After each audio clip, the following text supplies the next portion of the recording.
Welcome to Life in Full Expression with me, your host, Beth Wolfe. In this show, we will explore, elevate, expand, and learn how to live your best life. Have you ever wondered what it feels like to live your life in full expression or create an expansive vision for your future? Get ready to be energized to fully express yourself, discover your heart's clarity for dynamic direction in life decisions, and develop your unique capabilities so you are delivering your ever-increasing capacities into your world. Join me, Beth Wolfe, and unleash the limitless capabilities of your soul, experiencing amazement, collaboration, fun, and purpose. Life in Full Expression starts now. Hello, you amazing souls. Welcome to Life in Full Expression. This is Beth. It is February 13th.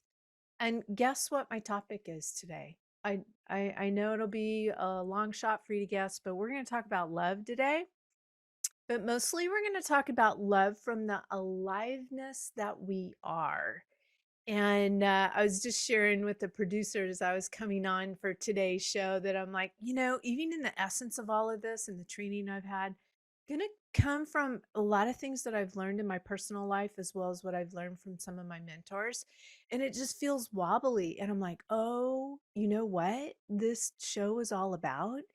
Is about me growing. It's about me leaning into something that feels a little bit uncomfortable to, just go out there and share.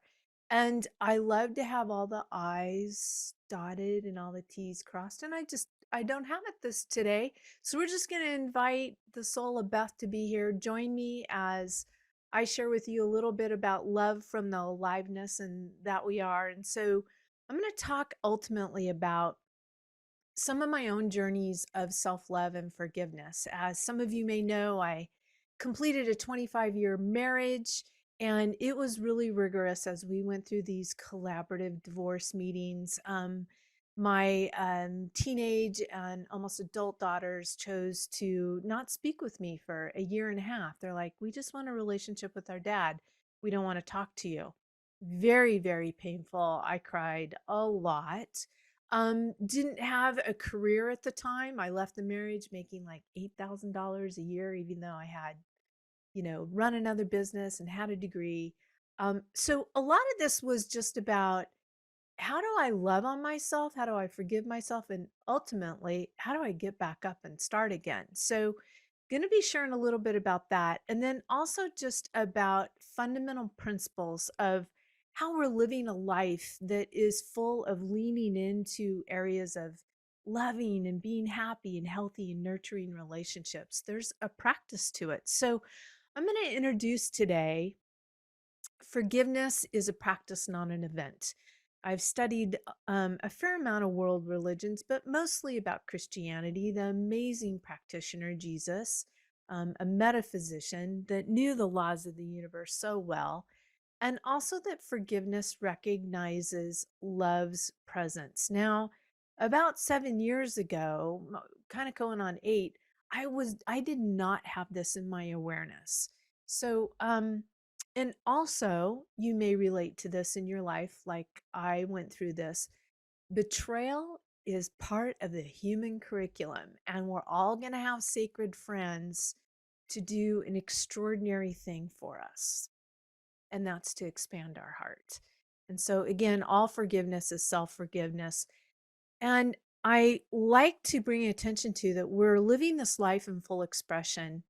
And the two dimensions that I want to come from today is both our emotional dimension and our social relationship dimension. So let me give you just a good summary again of what is the emotional dimension. What am I talking about there? So in essence, it's more than an absence of problems and illness. Um, it's both our emotional and mental states to our feelings and thoughts. And it's going to involve awareness and acceptance of a wide range of feelings in not only ourselves, but others. And it's the ability for us to be able to express our emotions. And I'm going to talk about expressing our emotions in um, skillful ways and unskillful ways. That's part of the human endeavor right there. And also the emotional dimension is functioning independently and navigating daily challenges because they're going to be here. And then the other dimension is our social, our relationship dimension, is really our ability to interact effectively with other people and social environments, our ability to develop satisfying interpersonal relationships and fulfill social roles, and that we are participating on this earth and contributing to it as an asset, and that we are really looking to live in harmony and with harmony, not only with people, but with our earth. So, without further ado, let's move into living from this aliveness of love. And one of the things that helps me move out of my head, because even right now, as I'm recording this, I feel so much in my head rather than being fully present in my body. So, a couple of mentors have taught me some things, not only Mary, but also Dr. Sue Morter. So, I'd like to just take you through this because it's going to help me as well as help you. Let's just take a few minutes to notice our bodies, okay? And just let our mind notice how we're feeling. But more than that, of just noticing maybe the shoes you have on your feet right now, noticing how your clothing feels next to your skin. I'd like you to just notice maybe parts of your body. Notice your feet, your ankles, your knees, your elbows, your wrists, maybe the tip of your nose, the tip of your head, and just start noticing your body. Just start noticing how it feels. Do you feel solid on the floor? Like right now, I'm standing, feeling grounded.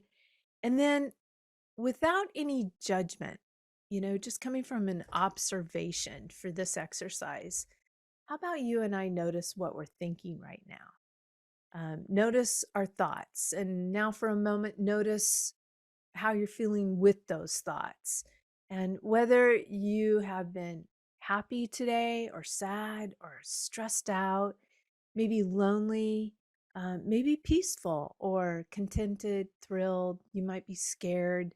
It doesn't matter what name you want to put to the emotion that you're having. Just notice it. So, most often, we live our days from the experience of the human through a life in full expression, that you get to really live your life from the experience of being a soul, having this human experience, this human endeavor. And while we're here on earth, it means for us to have an opportunity to awaken and experience and express our own divine nature. It's almost like we come in, we forget what we are, and then we're here experiencing with that awakening. So, you and I may have learned that the soul has supremacy over all conditions, and that soul has supremacy over actually our history as well, and that our soul has supremacy over all form when one is touched with their soul. And even as I was starting this podcast today, I had my hand down on my, chakra, on my heart and my soul's chakra, and just integrating myself in.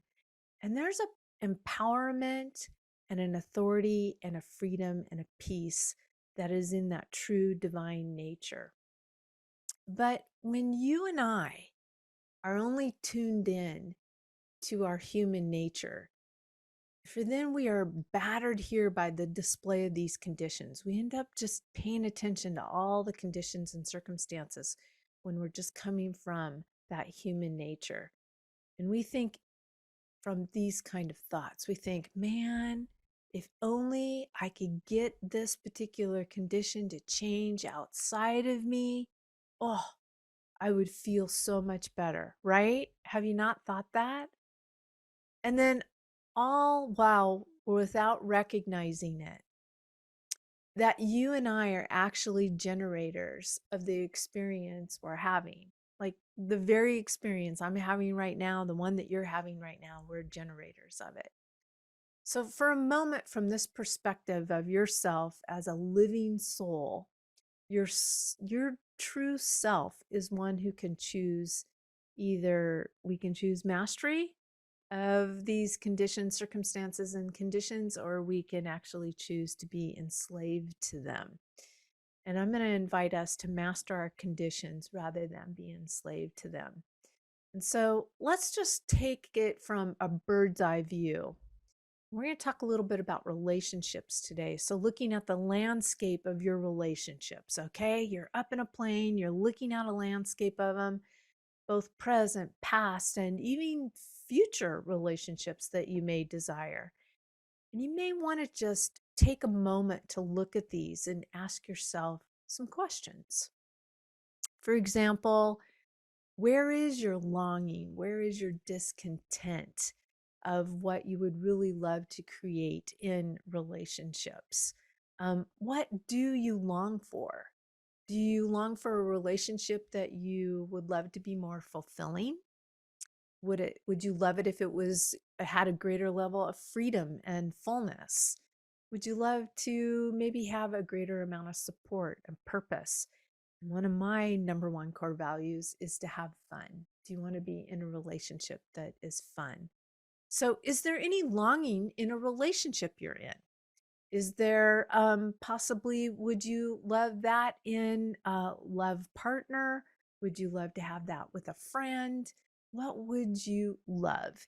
And so it's really, I learned from one of my mentors, Mary Morrissey, about discontent and longing. I used to just think, push that away, don't pay attention to it. It doesn't really serve me.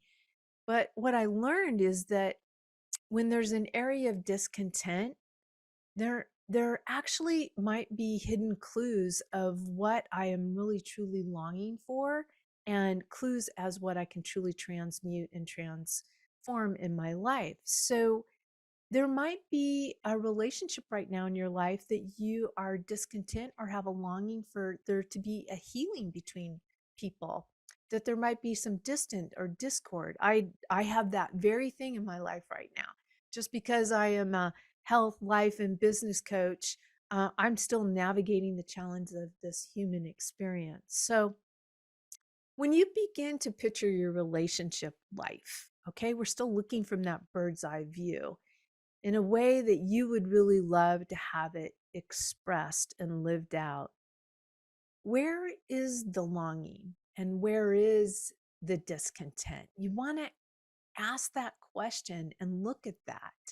Is there, for example, are there certain relationships that are currently not going well, and looking at that, whether the person, and here's something interesting, whether the person's alive or not alive, because that relationship ultimately still exists inside of us. So, where is that? Well, I want to say that for decades, I studied about the practitioner and the master metaphysician, Jesus.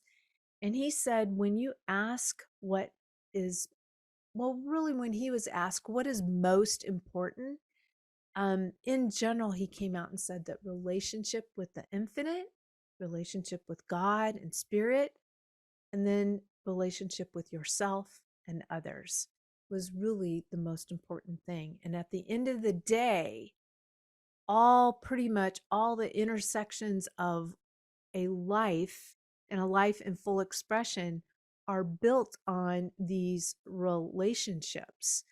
So I want to explore this topic that Jesus said a little bit more about what's important in regard to maintaining healthy relationships in such a way that everyone is allowed to be their own, well, everyone's allowed to be in their own human homework. Like the very essence of your life is the content and the curriculum of your becoming. And it's the intersection that's going on with everybody's lives. So what if we let really our own human homework be our own enlightenment? And let's use that for our own forward movement.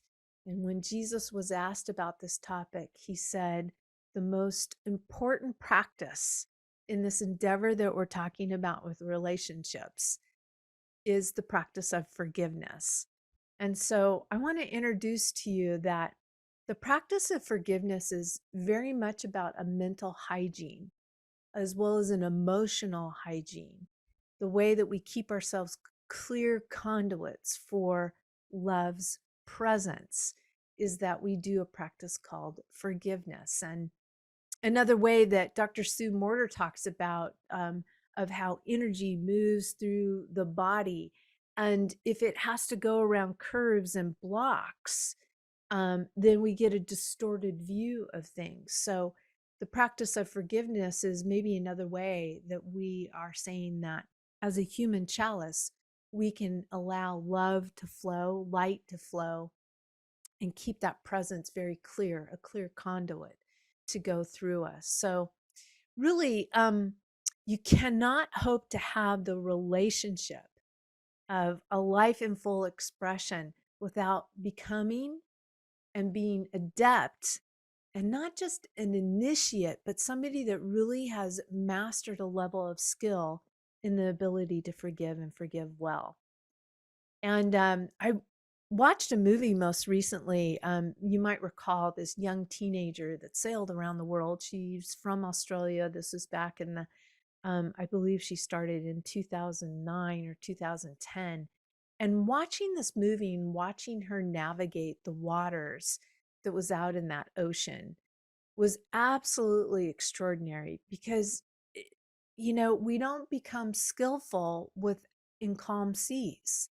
So, as a human being, in this human endeavor and we're the soul that is having this human experience, the challenges are really an opportunity for us to expand our container of love's presence, light, compassion, and by experiencing some things like betrayal, we actually get to expand our compassion and our love through the act of forgiveness.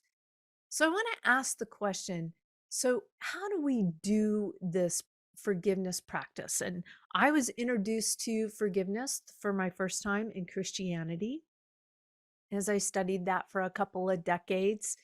And I'm going to introduce to you something that a couple of my mentors gave me that was absolute game changer for me as I went through and completed a 25-year marriage and then another relationship after that. So let's invite ourselves to keep the corner of our mind open to the possibility that possibly in this episode, some things could shift for you and some new thinking and new perceptions may actually begin to remove some of the patterns of your thinking and relating to certain experiences in your past or even your current experiences today, that they may allow you actually possibly to flip a channel, just like you would change a channel on a TV station, to another whole set of programming and thinking that could really help to transform your life. And so every one of us has people in our lives that have made mistakes, right? You've made mistakes as well as I've made mistakes. And someone, even with well intention, may actually have hurt you or said something that is hurtful. So it may have hurt you. It may have hurt me. I certainly have felt that. And every one of these experiences of these kind really are an invitation to each one of us to really be in a learning curve about how to bring our full divine nature and our soul into this human experience. And so, with that being said, all of us are in a learning curve on this earth. So, I want to take a short break as I've introduced this aliveness from love's presence. And I'm going to have you come back after this short break. And we're going to talk about a story that my mentor, Mary, told me about the Dalai Lama and how sacred friends can actually expand your heart. So stay tuned. Come on back. And we're going to talk about the Dalai Lama a little bit.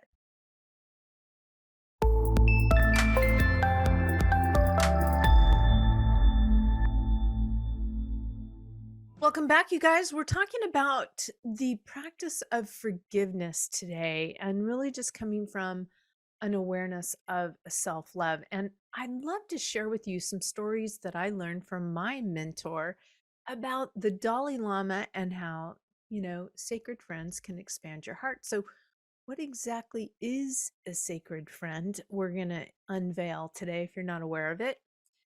But I just want to give us a brief review that you may have experienced somebody that has hurt you or you have hurt them. We all have those kind of experiences in this human endeavor that we call life. And, some people may be interested in this, and yet some people may not even be aware of this. So they go around and everybody's trying, basically, you notice in this world, everybody's trying to feel better and everybody is trying to do something that will meet some, sort of inward goal. And some people are actually extremely unskillful in their means or behaviors in doing so.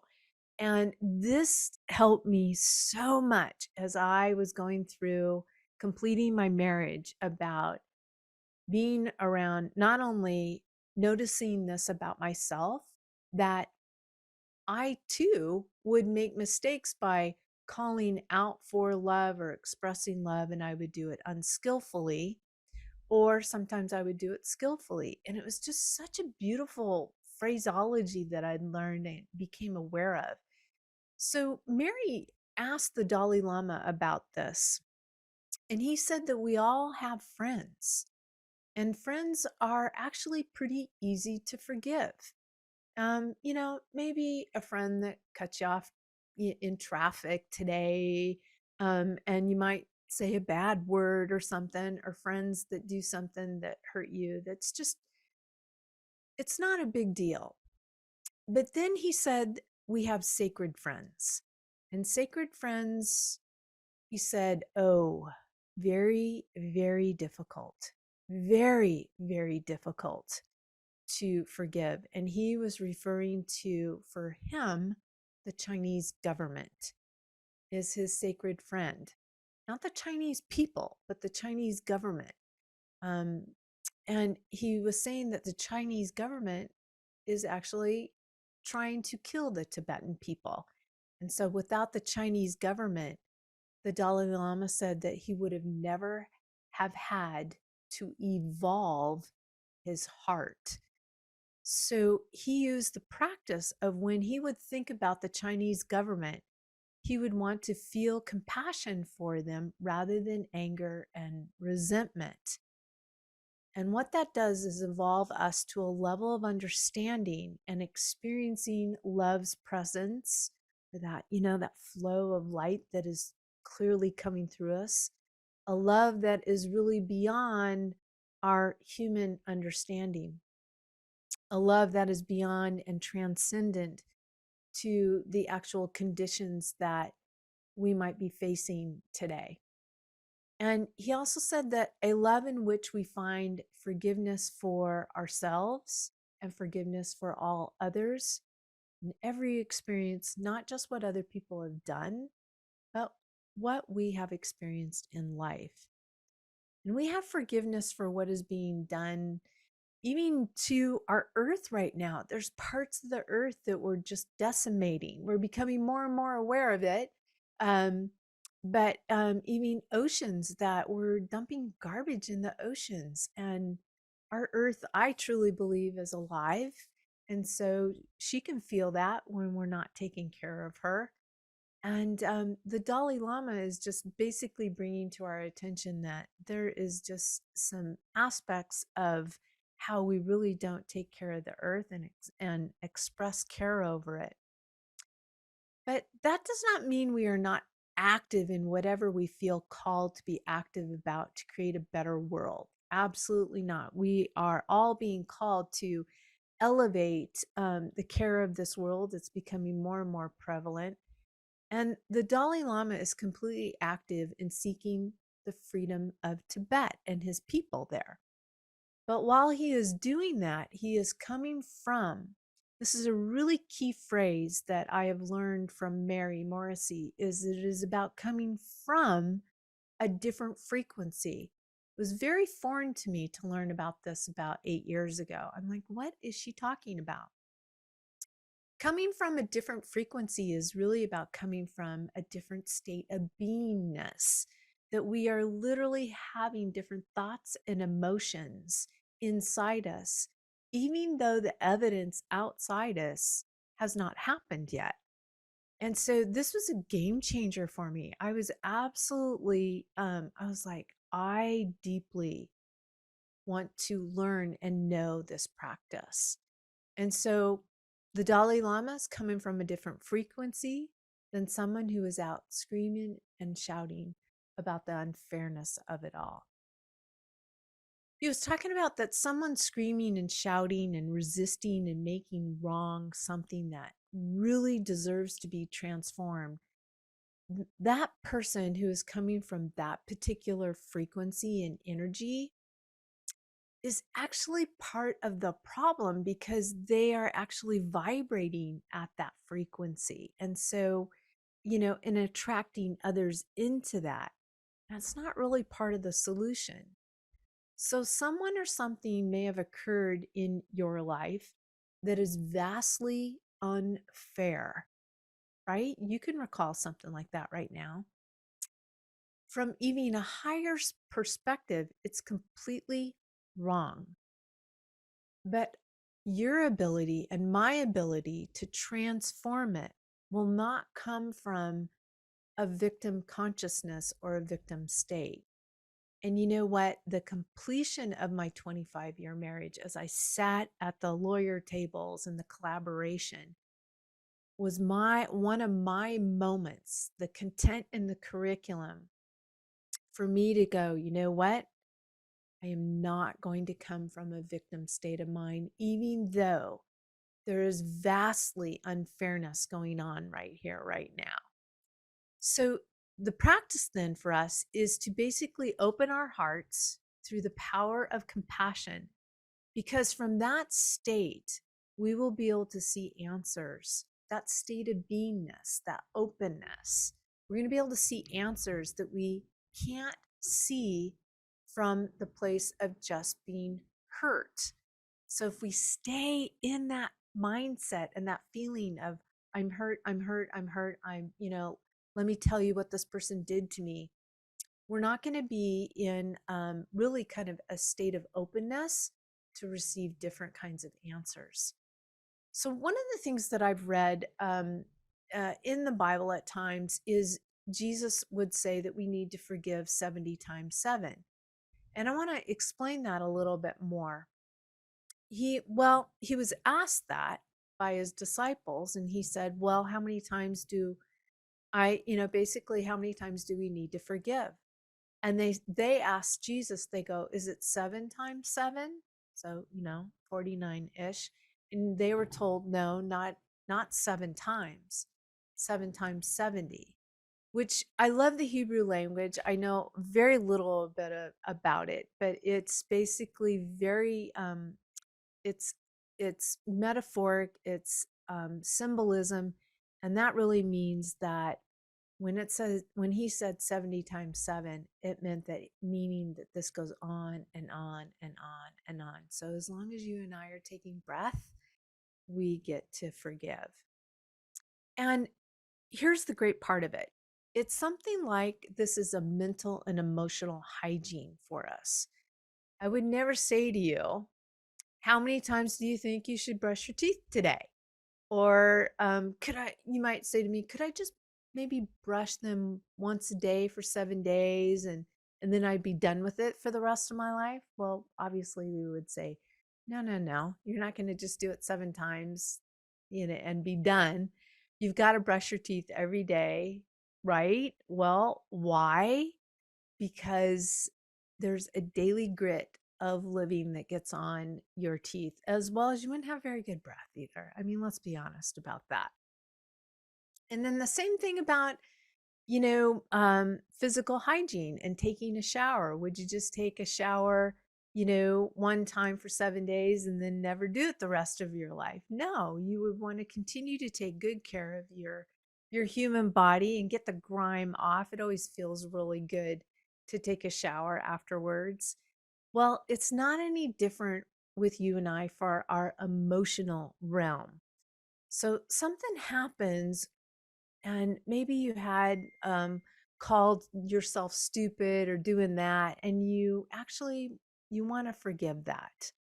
You're in a human experience, and you're doing the best with the information you had at the time, and you're breaking some habit patterns. And habit patterns may not be the easiest to break, and you move through this. And this was something that I experienced at the end of the completion of the marriage. And as my adult children decided to, not have a relationship with me, is there was a lot going on in me. Like I made this mistake, I made that mistake. There was a lot of beating up on myself. Even though I provided a lot of great things for my kids, and even my partner in that marriage. And so I got to just tell myself I did the best I could with what I knew at that time, and allow myself to experience the self forgiveness.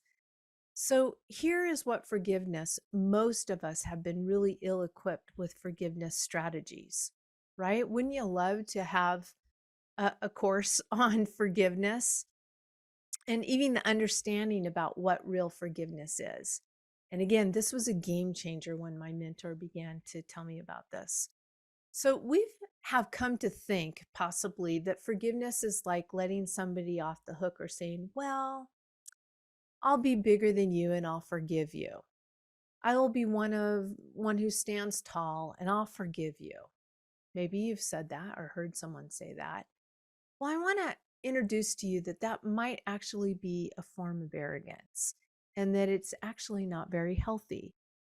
Or that we think that forgiveness somehow means that it's actually an invitation for somebody to keep doing some kind of toxic behavior or something else in your life. Well, it's not. We we're not a doormat. It doesn't give people permission to do that. If we forgive somebody, then basically we're saying that they can go on being the same way with us. No, we're not. That's one way that we were taught maybe forgiveness is, and that they can keep doing the same thing over and over again. Well, I was taught that forgiveness has nothing to do with you being in the person's presence that you are forgiving. It has nothing to do with you wanting to be in relationship with someone who may be unsafe, unhealthy, or toxic to you. But it means that when they cross the street of your mind, and here's the gift for you and I. When they cross the street of your mind, when that person walks through the street of your mind, your knee-jerk reaction is compassion rather than resentment or bitterness or anger or hurt. That you have done your own spiritual hygiene to the degree that what they have done, are doing, might do again, you wish them well in the highest endeavors, and you have compassion for the unskillfulness with which they have executed their life. When ideas come to you about your own skillfulness, you generate the same feeling tone, which is compassion. So, the same compassion that we're talking about giving to other people, we give to ourselves as well. So, here's the challenge for us: is anyone for us to find our way? A statement from some Native Americans used to say, thou shalt walk a mile in someone else's moccasins before one can dance. And what that means is that if we really understood the other person's story, we would have compassion. And that has been really quite my true desire when I'm feeling hurt or something has happened. I would go, I wonder, have enough awareness. I wonder what their story is today. And that would be the natural response in us if we really understood what was driving the other person with their story, all the elements of their life, that whatever they did at the moment, it seemed like the best thing to them at the moment that they could come up with, right? no matter how unskillful it is. That was their current awareness, their level of reasoning, their level of knowing. They gave you what they were aware of. So, forgiveness, real forgiveness, is this: it's giving for a perception really that generates resentment, hatred, unpeaceful in our hearts, and bitterness. All those energies are contracting to our spirit.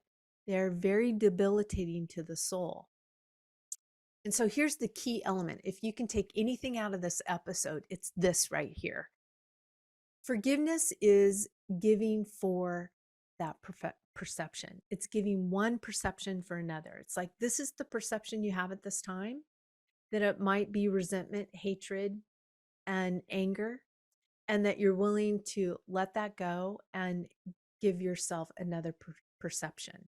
Now, notice it doesn't have anything to do with that other person. It's about you giving yourself another perception. And instead of coming from a statement like, how dare they do that to me? Or I will never be able to forgive myself. Again, forgiveness is giving for a whole nother perception, a higher frequency, like the Dalai Lama was talking about, that the sacred friend actually created a more expansive and higher perception, that he actually allowed his heart to evolve and grow.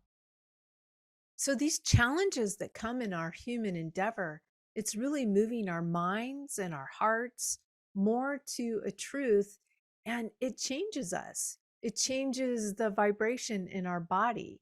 It changes our relationship to our past and to everyone in it. I can look back at photos of myself even 10 years ago, and I can tell that I just wasn't all there. You could tell that I was super tired, overwhelmed, overworked, and that I just really wasn't deeply joyful. And now, a lot of the pictures I look at myself, I'm like, wow, there is much more of a light inside of me right now. So, because our mind operates out of patterns, it may not be easy at first, right? But if you and I are diligent and sincere, and you really do want to forgive, you really do desire to give yourself a new perception, to come from a higher frequency, then you will. You will give that not only to yourself, but to the other person. And so I want to take us on another short break and invite us to learn about recognizing love's presence right there in action of daily life.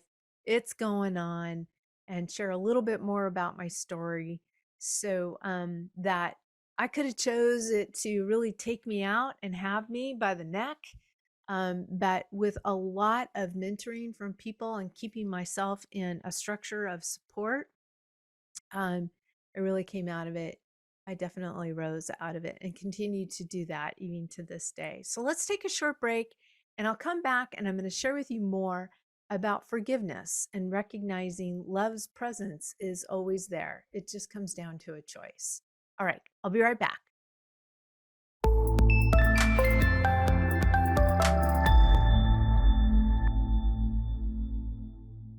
Welcome back, you guys. On February 13th, we're talking a little bit about love today, and we're talking about forgiveness recognizes love's presence in this segment. And really, a phrase that was taught to me from my mentor, Mary, and she got out of a book called A Course of Miracles that teaches that every act is either a call for love or an expression of love, no matter how skillful it may be. I was like, why did I not learn that when I was little? I would have loved, loved, loved. So, but I got to learn it. And sharing with you that when I completed my marriage of 25 years, about 7, 8 years ago, my mentor, Mary, taught me this very phrase. And it began to be a practice for me. And I said, okay, when I would judge something as I went through my divorce collaboration meetings and I sat across the table with my ex-husband and would, something would be said very unskillfully. It is just a nice way to say there was a lot of unskillful expressions. And it didn't just come from him, it came from me as well. Well, I began to practice this form of forgiveness. Now, let's just open up to the fact that the challenge actually is helping me evolve and bringing in more of my true divine nature. If this had never happened, I wouldn't have been able to grow in this manner. And so I would simply say to myself, as I was experiencing maybe some hurt emotions and he was experiencing some hurting too, and I would just say to myself that, in that moment, as he said something hurtful, that he was crying out for love because the marriage was coming to an end. And I was the one that wanted to get the divorce, not him. So, obviously he would be expressing hurtfulness and expressing it unskillfully. And I wouldn't have been able to have, again, this opportunity. And I found that it took my heart there was building a massive container for love's presence in these very moments. And I began to shift my perceptions and it changed me. My compassion got deeper for myself and for him. And I began to see myself climbing in this ladder of awareness rather than, like I could have a 30,000-foot view at times in these meetings, and I wasn't so caught up in the motion and being in the victim mindset. And I do remember Mary telling me one of her early teachers told her that everyone is doing the best they can, the best they really know how. And this was not an easy task to do in the midst of, collaboration when discussion of divorce, because we're talking about our two daughters. And it began to be really the curriculum and the content more and more of my becoming. Just even like this podcast, I was sharing with Jacob, our producer, of how I almost wanted to do an encore session today. And I was like, no, Beth, this is for your expansion. This is for you to just lean into this, even though you're feeling uncomfortable and unfamiliar in your body, to kind of revisit this. You got to lean into it. That's what you're here for, is to experience this. So I'm here and I'm doing it. And so Mary was sharing with me about this love presence is everywhere. It's everywhere for me as well as it's everywhere for him. And I want to share with you more about everyone doing the best they can. Mary had a little bit of a kind of a discussion with one of her mentors. And she said, really, I recall her saying that she remembered asking, is that really true? Are people really doing the best they can of what they already know? Because she said there are times when she said she actually knew more than she was doing. And one of her mentors said to her, no, you are doing the best you can, really the best you know how. And she said, well, that is not true because I would know to do something, but I didn't do it. Can you guys relate? I know I can. And the mentor said, well, if you really knew to do it, you wouldn't do it. And we're really focusing on the word know and knew. You're just entertaining the idea about doing it. If you really knew, you would do it. So there's a gap between what you think you know and the only time that you say, quote unquote, I really know this, is when it is inside your being. When it's inside our beingness, you don't really know it until it really is inside that beingness, that we are at that frequency, at that vibration, that we are in that beingness of it. And I've learned from studying a little bit of Hebrew that there are different levels of knowing. You know, the phrase yada, yada, yada. That's, I know.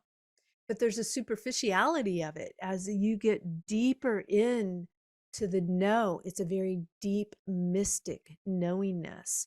And I think this is probably what this mentor was talking about with Mary. And so, well, Mary had to contemplate this for a little bit. She turned it over, and went back and forth with it and ruminated over it with it until she finally got it. And the only things we really know, are what we are being. Otherwise, it's just in the realm of entertaining it. We are entertaining the mind with a concept, but we don't really know what we are not being. I was like, whoa. So when you and I say that we know something, yet we are still not doing it, I know my mentor, Mary, would say to me, well, Beth, if you knew that, what would you be doing? So she's actually asking that question as if you were that beingness, what would you be doing? Now that opens you up to all kinds of ideas. It's a challenging thing to have to look at our own behavior and our own ways of doing things. The people that you know that are wildly successful don't have more time than you. You and I have entertained ideas that we don't have the time for, right? They have the same basic brain that you and I have. And we have all seen wildly successful people who no one would say that they necessarily have this incredible, great intellect, but they've harnessed what they have. They basically have harnessed um, what they do have, and that every one of us has been given. Some have talent, some have specific talent, and we all have been given sort of capacity to think into the mind of the infinite. And the people who are successful actually learn to channel this better, more frequently, and to a higher degree. You could say that's focus. They harness the energies of the infinite intelligence, and they harness the energies of their own nature. And so you and I can't operate at a higher frequency when we've got a low frequency thinking going on inside of us. Notice that really it's about transforming from the inside out, not the outside in. And unforgiveness, resentment, bitterness, all of these emotional states, they're going to create dissonance and static in the mind and the body.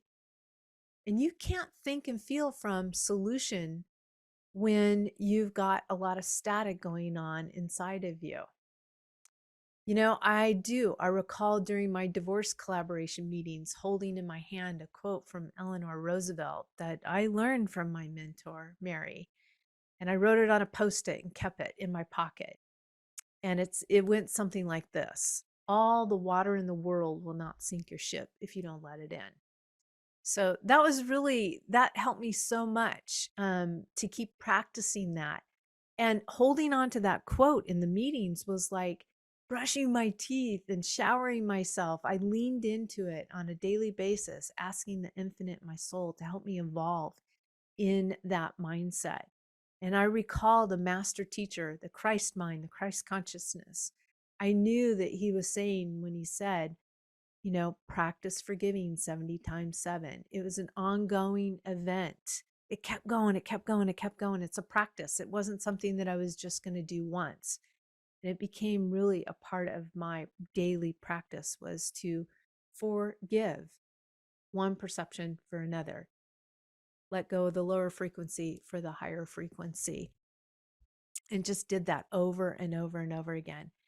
And sometimes, like the Chinese government for the Dalai Lama, it wasn't always quick and easy like a finger snap to forgive.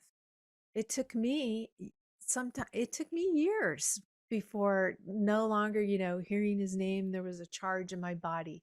And the same thing with the Dalai Lama. So when your version of the Chinese government comes to mind, your version of whoever it is that is your sacred friend, a most treasured sacred friend, In other words, you will know it. It is your most treasured sacred friend because they're the ones you have the most trouble with. That's a big clue that comes to mind. You will at first feel a less negative emotional charge. And over time, as you're doing the work of practicing forgiveness for a low frequency or a higher frequency, you're going to notice that you're going to actually feel very neutral about it. There won't be a charge inside of you. And I want to talk about real quick, we've got a real short amount of time, that betrayal is part of the human curriculum and it's going to be there no matter what. And I want to invite you that whatever you're going through right now, that yes, there is betrayal. There is basically, there's a crucifixion maybe going on in your life. But yet, are you willing to rise? Are you willing to be part of the resurrection? And one of the phrases that I learned from the Dalai Lama is that you can shower people with this that might be your sacred friends. And I'll close the episode with this: that may you be peaceful, may you be healthy, may all your steps lead you to the light, may all things work together for good for you. I let go of all discord. I only wish you well, and I wish well for myself. All things are clear between us now. I lay claim to this, and so it is. So there it is, you guys. Coming from the practice of forgiveness is really allowing you to be in love's presence all the time. So I wish you a very happy Valentine's Day this week, and I'll see you next Monday on Life in Full Expression. I'm your host, Beth Wolfe. Take care, you guys. Thanks for tuning in to Life in Full Expression with me, Beth Wolfe. Tune in each Monday at noon Pacific Time, 3 p.m. Eastern on TransformationTalkRadio.com. Be your most elevated self and pursue a path of fulfillment, clarity, expansion, fun, and living your best life. If you would like to discover the 7 dimensions of your life blueprint of expression, to fully express yourself, reveal your heart's clarity for dynamic direction, and activate your unique capability, visit BethWolfe.com. That's Beth, WOLFE.com.